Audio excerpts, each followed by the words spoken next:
আমরা এটা আগে থেকে আমরা এটাকে প্রতিহত করতে চাই। 28টা ওয়ার্ডে হলো একেবারে অধিক ঝুঁকিপূর্ণ।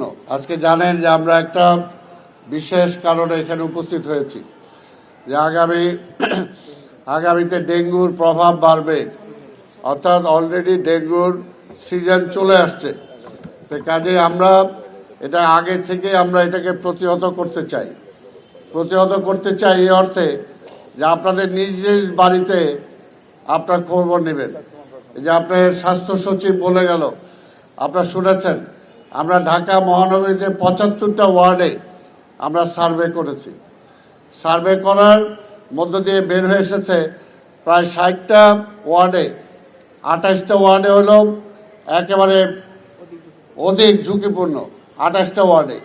আর বাকি যে কয়টা সেটা মাঝারি ঝুঁকিপূর্ণ, মাত্র অল্প কয়েকটা আছে যেখানে ঝুঁকিপূর্ণ না। কিন্তু তার মানে বোঝা যায় যে বেশিরভাগ বাড়িতেই আমরা যে সমস্ত বাড়িতে জরিপ করেছি সেগুলো নর্মাল যে সমস্ত বাড়ি, সেগুলো যেগুলো কনস্ট্রাকশন হচ্ছে এরকম কিছু কিছু মার্কেটের জায়গা আমরা এগুলোতে জরিপ করেছি। এই জরিপের রেজাল্ট এটা আপনাদেরকে আমরা জানিয়ে দিলাম। কারণ তার মানে আপনার ঘরে আপনি খবর নেন, আপনার বাড়ির উঠানে আপনি দেখেন পরীক্ষা করে যে আপনার এইখানেই লার্ভা জন্ম হচ্ছে কিনা।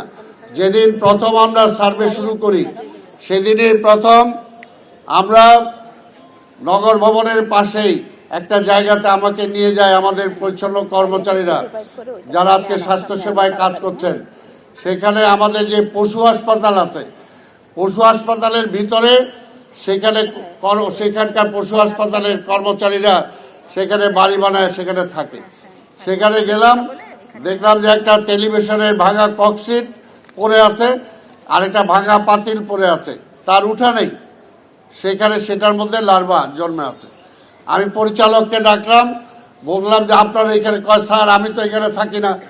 তা আপনি থাকেন না, কিন্তু আপনার কম্পাউন্ড তো এটা, যে আজকে এই লার্ভাটা আর যদি 2 দিন থাকে তাহলে এই লার্ভাটার মশায় উৎপাদিত হবে।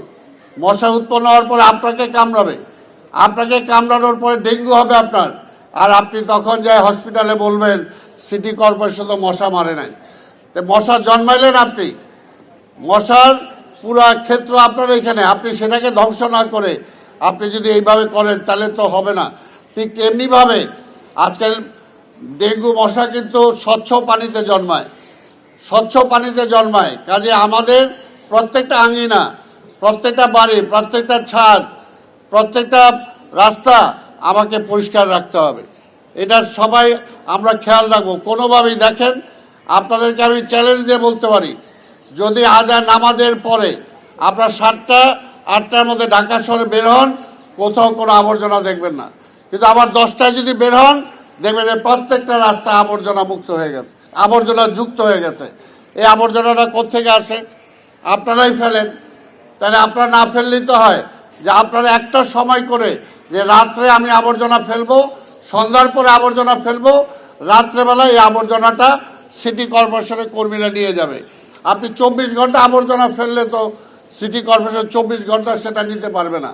তো সেই কারণেই দায়িত্ব আপনারও বলতে হবে যে দায়িত্ব আমার এই সিটি কর্পোরেশন পরিষ্কার রাখা। এই জন্য আমি বারবার বলি যে 50-50 দায়িত্ব, জনগণের দায়িত্ব 50%, সিটি কর্পোরেশনের দায়িত্ব 50%। পরিষ্কার পরিচ্ছন্ন রাখা, জনগণের বসবাসযোগ্য রাখা, বায়ু দূষণ থেকে এই ঢাকা শহরকে রক্ষা করা, আবর্জনার যুক্ত থেকে এই ঢাকা শহরকে রক্ষা করা, সেটা আমাদের উভয়ের দায়িত্ব। তাই আমরা বিশ্বাস করি, আপনাদের সহযোগিতা আমরা চাই। মাননীয় মন্ত্রী আছেন এখানে, উনি বলবেন। আমাদের স্বাস্থ্য বিভাগ থেকে অনেক আগে থেকেই এবার প্রস্তুতি নেওয়া হয়েছে, আমাদের নির্দেশ দেওয়া হয়েছে।